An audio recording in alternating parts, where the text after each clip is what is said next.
સમજી લઈએ અને હેડિંગ મારો. લક્ષણાનું સ્વરૂપ સમજાવો. હેડિંગ મારો. લક્ષણાનું સ્વરૂપ સમજાવો. જનરલ ક્વેશ્ચન તરીકે પૂછી શકાય. સમજી લઈએ. લક્ષણા. આપણે પહેલો સવાલ જ્યારે કર્યો ત્યારે મેં તમને કહ્યું હતું કે બાજુ પર આ લખીને આખો 3 પ્રકારની શક્તિઓ. કઈ કઈ 3 બોલો? કઈ કઈ 3 બેટા? 3 પ્રકારની શક્તિ. એમાં કઈ 3? આ એક વાક્યમાં પૂછાય આપણને. કઈ 3 બોલો? બરોબર, અભિધા, લક્ષણા અને વ્યંજના. એમાંથી બીજા પ્રકારની જે શક્તિ છે લક્ષણા, એ સમજીએ તો શું કહે છે કે લક્ષણા કોને કે એનું સ્વરૂપ કેવું છે. શબ્દની 3 શક્તિ, એના પ્રકાર, એનો અર્થ આપણે જોયા. પણ હવે લક્ષણાનું સ્વરૂપ, કારણ કે આગળ લક્ષણાના પ્રકારો આવશે એટલે સ્વરૂપ સમજવું પડે. સ્વરૂપ સમજીએ. એની વ્યાખ્યા છે અન્ય અર્થ લક્ષ્યતે યતસ લક્ષણ આરોપિતા ક્રિયા. અન્ય અર્થ લક્ષ્યતે યતસ લક્ષણ આરોપિતા ક્રિયા. શું કહેવાય? તો સમજી લઈએ કે અભિધાથી જે અર્થ મળે છે, અભિધા એટલે વાચ્યાર્થ, વાચક શક્તિ, જે અર્થ મળે છે એ અર્થ આપણને બંધબેસતો નથી લાગતો, ન હોય. હમણાં હું તમને સમજાવું છું બંધબેસતો ક્યાં નહીં. ત્યારે મુખ્ય અર્થ હોય એની સાથે સંબંધ ધરાવતો મુખ્ય અર્થ, એની સાથે જે સંબંધ ધરાવે એ સંબંધ ધરાવે એમાં 3 શરતો હોવી જોઈએ. એ 3 શરતોનું પાલન થાય તો મુખ્ય અર્થ નથી મળતો, છતાં મુખ્ય અર્થ સાથે સંબંધ ધરાવતો અર્થ મળી જાય છે. શેનાથી? લક્ષણા શક્તિથી. હવે 3 શરતો કઈ? તો જોઈએ. મુખ્યાર્થ બાધ, તદયોગ, રૂઢિ અથવા પ્રયોજન.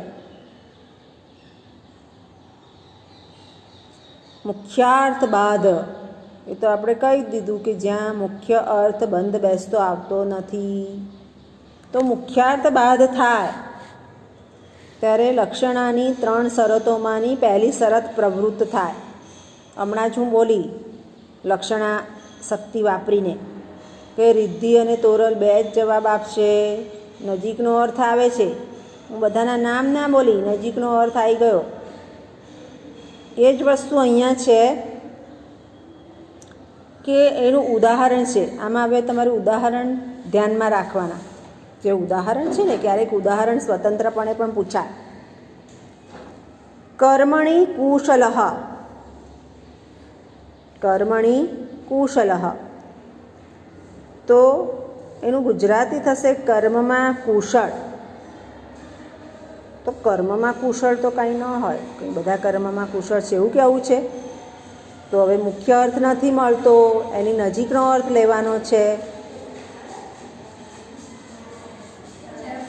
નજીકનો અર્થ શું? તો કુશળ જે શબ્દ વાપર્યો છે એ નજીકનો અર્થવાળો વાપર્યો છે. કુશાન લાતી ઇતિ કુશલઃ. કુશાન લાતી ઇતિ કુશલઃ. જે કુશ નામનું ઘાસ લાવે છે એ કુશળ. કુશળ એટલે પ્રવીણ, હોશિયાર એવો અર્થ નથી. કુશળ એટલે જે કુશ નામનું ઘાસ લાવે છે તે. હવે મુખ્ય અર્થનો બાદ થયો. કયો? કુશળ. પ્રવીણ હોવું, હોશિયાર હોવું, એક્સપર્ટ હોવું એ નથી. બીજો અર્થ છે કુશ લાવે છે તે. આવું આપણે ક્યારે સમજી શકીએ? તો આપણે મૂળ કુશળના અર્થને જાણતા હોઈએ ત્યારે, આપણી પાસે શબ્દ ભંડોળ હોય ત્યારે. એક જ શબ્દના અનેક પર્યાય હોય ત્યારે. એટલે અહીંયા કુશળનો અર્થ હોશિયાર, નિપુણ એવો નથી કરવાનો, પણ જે કુશ નામનું ઘાસ લાવે છે એ મુખ્યાર્થનો બાદ થયો અને એની નજીકનો અર્થ લીધો એ લક્ષણાશક્તિથી લીધો. ત્યાર પછી છે તદયોગ. તદયોગ એટલે શું? તો એની સાથે યોગ થવો જરૂરી છે, જે બોલી રહ્યા છે એની સાથે. પહેલાં તો કર્મણી કુશલઃ, તો કર્મમાં કુશળ હોવું. તો કોઈ ખરાબ કર્મ પણ કરતું હોય, આપણે ભગવદ્ ગીતામાં ભણ્યા છે કર્મ અકર્મ વિકર્મ, તો કોઈ બધા કુશળ ના હોય. તદયોગ, તો જે શબ્દ આપણે સમજવા માંગીએ છીએ એ શબ્દ જે અર્થ લેવો છે એ અર્થની નજીક જાય છે. હું એમ કહું SY વાળા આવો, તો તમે બધા ઇંગ્લિશ ગુજરાતીના આવી જાઓ, એટલે નજીકનો અર્થ છે. ત્યાં વિવેચન કે વિવેકનો ખ્યાલ રાખવાનો છે. મુખ્યાર્થનો બાદ થાય છે ત્યારે એની સાથે રહેલો જે શબ્દ છે એ શબ્દમાં તદયોગ, યોગ છે, યોગ રહેલો છે. વિવેક બુદ્ધિ વાપરવાની છે. વિવેક બુદ્ધિ કઈ રીતે વાપરવાની છે? તો વળી પાછા આપણે શબ્દ પર ગયા કે શબ્દનો અર્થ આપણને ખબર હોવી જોઈએ. એનું ઉદાહરણ આપ્યું છે ગંગાયામ ઘોષ. દરેક શક્તિ કે દરેક જગ્યાના ઉદાહરણો યાદ રાખવા પડશે, ક્યારેક ઉદાહરણો સ્વતંત્ર પૂછાય છે. ગંગાયામ ઘોષ, તો એનો ગુજરાતી થશે ગંગામાં ઝૂંપડું. ગંગામાં ઝૂંપડું, ઘોષ એટલે પર્ણકુટીર. હવે આપણે સવાલ કરીએ કે ગંગામાં ઝૂંપડું હોય, પાણીમાં હોય? ના.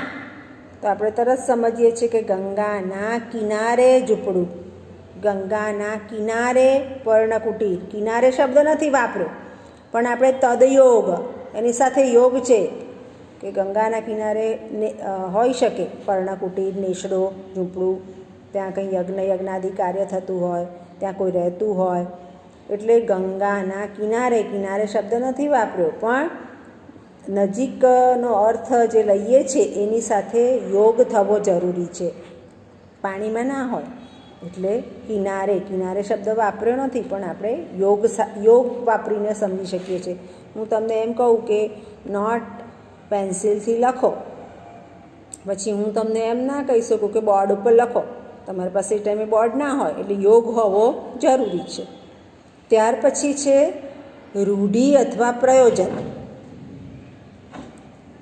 રૂઢિ અથવા પ્રયોજન એટલે આપણે અમુક પરંપરાગત સમજતા હોઈએ છીએ, રૂઢિથી સમજતા હોઈએ છીએ, અમુક વસ્તુ પ્રયોજનથી સમજતા હોઈએ છીએ. કેવું પ્રયોજન? તો વળી પાછું છે કર્મણી કુશલઃ. તો કુશ નામનું જે ઘાસ લાવે છે, જે લોકો ખેતીના વ્યવસાય સાથે સંકળાયેલા છે, જે લોકો ગ્રામીણ વ્યવસાય સાથે સંકળાયેલા છે, એ લોકોને ખબર છે. અને આપણે પણ ભાદરવા મહિનામાં પેલું ગણપતિનું ઉત્સવ કરીએ છીએ, એમાં પણ ગણપતિને કુશ નામની ઘાસ અર્પણ કરીએ છીએ, કુશ દર્ભ. એ કુશ આપણને ઓળખતા ના આવડે, હું કે તમે ના ઓળખી શકીએ. જે ઓળખી શકીએ જે ઓળખી શકીએ. તો જે કુશ નામનું ઘાસ ઓળખે છે એ પહેલાં તો ચતુર છે, હોશિયાર છે. એટલે રૂઢિ અથવા પ્રયોજન, પરંપરાગત આપણે જાણીએ છીએ કે કુશ નામનું ઘાસ છે એ પૂજામાં કામ લાગશે, અને ત્યાં કુશ નામનું ઘાસ લાવનાર માણસ જ કુશ લાવે છે, તે માણસનો જ ઉલ્લેખ છે. એટલે રૂઢિ અથવા પરંપરાથી આપણે નક્કી કરીએ છીએ કે ત્યાં કોઈ વ્યક્તિની જરૂર નથી, પણ કુશ ઘાસની જરૂર છે. અને એ રૂઢિ આપણા મનમાં એવી હોય કે જે રૂઢિ અથવા પ્રયોજનથી આપણે સમજી જઈએ. ધારો કે હું એમ કહું કે 11 વાગે તમારું ઓનલાઈન લેક્ચર છે, તો તમે ઓનલાઈન લેક્ચર છે રૂઢિથી ટેવાયા છો. હવે 11 વાગે કોણ છે? SY વાળા છે. SYમાં કોણ છે? ઇંગ્લિશ ગુજરાતીવાળા છે. અત્યારે તમે ઓનલાઈનથી ટેવાઈ ગયા છો, અને પ્રયોજન પણ છે કે કાવ્ય પ્રકાશનું લેક્ચર ભરવાનું છે. એટલે રૂઢિ અથવા પ્રયોજન. કોઈ વાર તમે મને પૂછો છો કે બેન લેક્ચર નથી, તો હું કહું ટાઈમ ટેબલ જુઓ.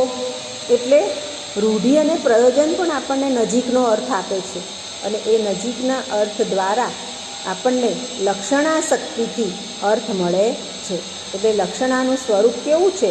તો લક્ષણાનું સ્વરૂપ મુખ્ય અર્થનો બાદ થાય ત્યારે તેની નજીકનો અર્થ લેવાનો હોય ત્યારે તે લક્ષણાશક્તિ કામ લાગે, અને લક્ષણાશક્તિ કામ લાગે ત્યારે 3 શરતો એની આવી જાય, અને એ 3 શરતોમાં મુખ્યાર્થ બાદ, તદયોગ, રૂઢિ અથવા પ્રયોજન એ 3 શરતો પ્રવૃત્ત થાય તો લક્ષણાશક્તિ દ્વારા આપણે મુખ્ય અર્થની નજીકનો અર્થ મેળવી શકતા હોઈએ છીએ. આ થયું લક્ષણાનું સ્વરૂપ.